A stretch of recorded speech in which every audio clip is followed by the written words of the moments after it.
ایک بڑے باغ میں، خوبصورت باغ میں داخل ہوا۔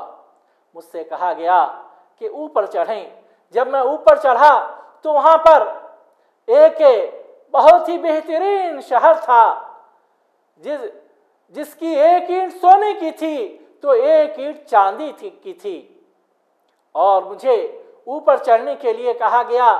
جب میں اوپر چڑھا تو پھر وہاں پہ وہ لوگ مجھے ملے تھے، وہیں پر وہ لوگ مجھے ملے جن کے آدھے چہرے خوبصورت تھے، آدھے چہرے بدصورت تھے، اور مجھ سے کہا گیا کہ یہ جنت عدن ہے، اسی میں آپ کا مقام ہے۔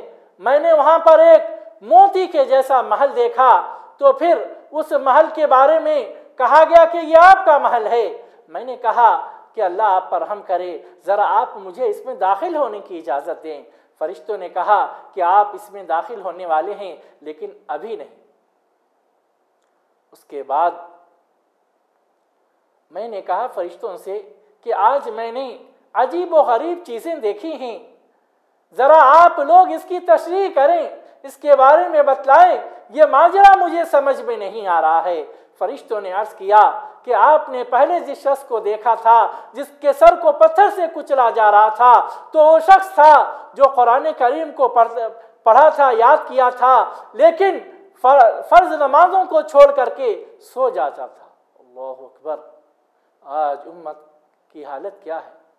اذان ہوتی ہے، نماز کا وقت ہو جاتا ہے، لیکن پھر بھی ہم اپنے کام دھندے میں غافل رہتے ہیں، ہم نماز کی فکر نہیں کرتے اور یہ سوچتے ہیں کہ چلو بعد میں پڑھ لیں گے، جماعت چھٹی تو کیا ہوا، بعد میں اکیلے پڑھ لیں گے۔ جبکہ اللہ رب العالمین نے قرآن مجید میں فرمایا ہے کہ باجماعت نماز اور اول وقت میں نماز فرض ہے، وقت پر نماز کو فرض کیا گیا ہے۔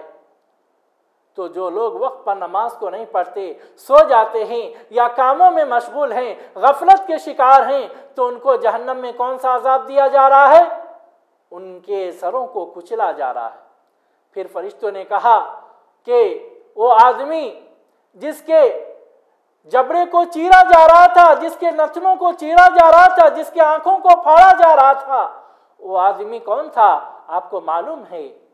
وہ آدمی وہ تھا کہ گھر سے نکلتا تھا تو صبح سے شام تک جھوٹ ہی جھوٹ بولتا تھا، غیبت اور چغلی ہی کرتا تھا، آسمان کے کناروں تک اس کا جھوٹ پھیلا ہوا تھا۔ یعنی آج کل جیسا ماحول ہے، لوگ جھوٹ پہ جھوٹ بولتے جا رہے ہیں، کاروبار کو بڑھانے کے لیے کوئی جھوٹ بول رہا ہے، تو کوئی ہنسی مذاق کے لیے جھوٹ بول رہا ہے، تو کوئی اسی طرح بغیر کسی غرض کے جھوٹ بول رہا ہے۔ جھوٹ کا بازار گرم ہے، جبکہ نبی کریم صلی اللہ علیہ وسلم نے فرمایا کہ بندہ جھوٹ بولتا ہے اور جھوٹ کو تلاشتا ہے تو جھوٹا لکھ دیا جاتا ہے اللہ کے پاس، اور جو بندہ سچ بولتا ہے، سچ کی فکر میں رہتا ہے، تو اس کے پاس اللہ تعالیٰ کے پاس اسے سچا لکھ دیا جاتا ہے۔ اور پھر وہ تنور میں جو لوگ تھے، اور جب آگ کے شعلے بلند ہو رہے تھے تو لوگ چیخ و پکار کر رہے تھے، ننگے جو لوگ تھے ان کے بارے میں فرشتوں نے کہا کہ یہ زانی مرد اور زانی عورتیں ہیں۔ آج انٹرنیٹ کا دور ہے، آج بے حیائی اور فحاشی کا دور عام ہوتے جا رہا ہے، لوگ انٹرنیٹ کی وجہ سے بے حیائی میں مبتلا ہوتے جا رہے ہیں۔ فیس بک، واٹس ایپ اور یہ چیٹنگ، یہ نئی نئی چیزیں ہیں، نئے نئے ایجادات ہیں، ان کو استعمال کر کے اجنبی مرد اجنبی عورتوں سے بات چیت کر رہے ہیں، بچے ہمارے بات چیت کر رہے ہیں، اور پھر اس کے بعد پیار اور محبت، اور پھر اس کے بعد زنا کے دروازے تک پہنچ جا رہے ہیں۔ جبکہ نبی کریم صلی اللہ علیہ وسلم نے فرمایا کہ آنکھوں کا زنا دیکھنا ہے، ہاتھ کا زنا پکڑنا ہے، اور منہ کا زنا ہے، اور آخری زنا یہ شرمگاہ کا زنا ہے۔ تو آج ہمارے نوجوان ہر قسم کے زنا میں ملوث ہوتے جا رہے ہیں۔ آپ نے دیکھا کہ جو تنور جیسی چیز میں جل رہے تھے، جو ننگے مرد اور ننگی عورتیں تھیں، وہ کون تھے؟ یہ زانی مرد اور زانی عورتیں تھیں۔ اور پھر ان لوگوں کے بارے میں فرشتوں نے کہا، اس شخص کے بارے میں جو خون کے نہر میں تیر رہا تھا اور جس کے منہ میں پتھر ڈالا جا رہا تھا، کہ یہ وہ شخص تھا جو سودی کاروبار کرتا تھا۔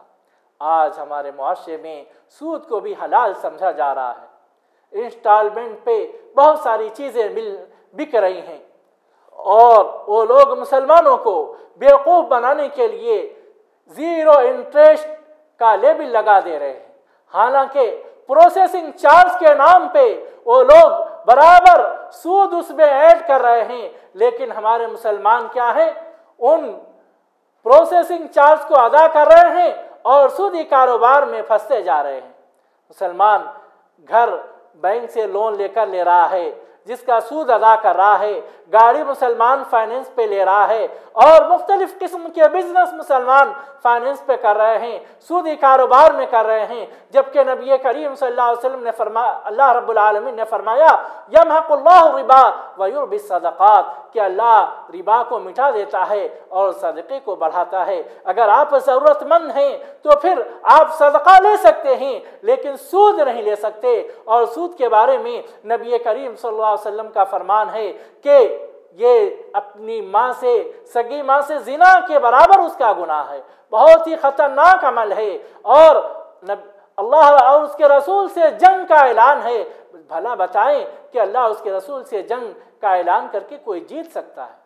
اس کے بعد فرشتوں نے بتایا کہ وہ آدمی جو آگ کو پھونک رہا تھا، چاروں طرف سے آگ کو بھڑکا رہا تھا، وہ جہنم کا داروغہ تھا جو آگ کو تیز کر رہا تھا، اور وہ آدمی جو لمبا تھا اور جس کے اطراف بچے تھے یہ ابراہیم علیہ السلام تھے، اور وہ بچے وہ تھے جو فطرت کے مطابق دین فطرت پر بچپن میں جن کا مسلمان بچوں کا انتقال ہو گیا تھا۔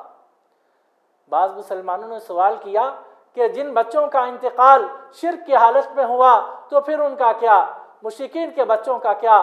تو آپ صلی اللہ علیہ وسلم نے فرمایا یعنی کہ وہ بلوغت سے پہلے جو بچے انتقال ہوئے ہیں تو اللہ تعالیٰ ان کو جنت میں داخل کرے گا، اور پھر جن کے جنت میں جو آپ داخل ہوئے جنت عدن میں، اور کچھ لوگوں کے چہرے آدھے اچھے تھے، خوبصورت تھے، اور آدھے بدصورت تھے، تو ان کے بارے میں فرشتوں نے کہا کہ یہ وہ لوگ تھے جن کی نیکیاں اور جن کے گناہ برابر برابر ہیں۔ آج ہمارے معاشرے میں بہت سارے لوگ ہیں جو نیکی کا کام بھی کر رہے ہیں اور گناہ کا بھی کام کر رہے ہیں، تو اب کیا ہوگا؟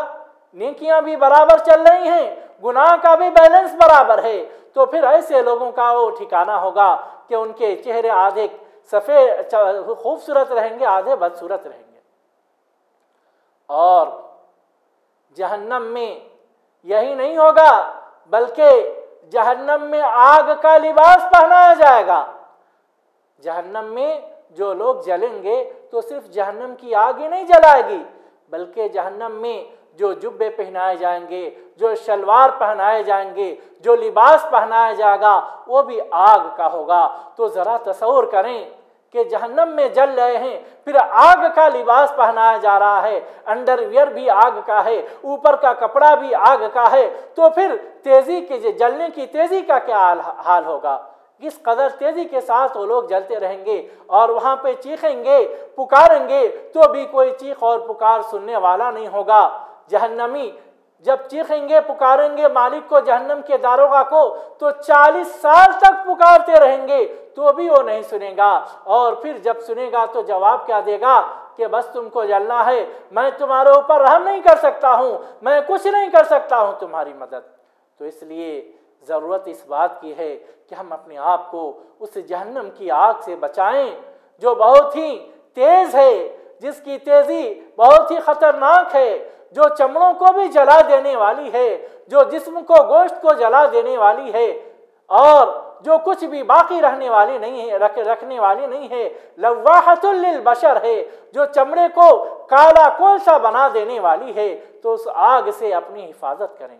اللہ رب العالمین سے دعا ہے کہ العالمین ہم تمام کو جہنم کی آگ سے بچا اور ایسے اعمال سے بچا جن کے ذریعے ہم جہنم کی ایندھن مرنے والے ہیں۔ یا العالمین جب تک ہمیں دنیا میں رکھ، ایمان کی حالت میں رکھ، خاتمہ ایمان کی حالت فرما۔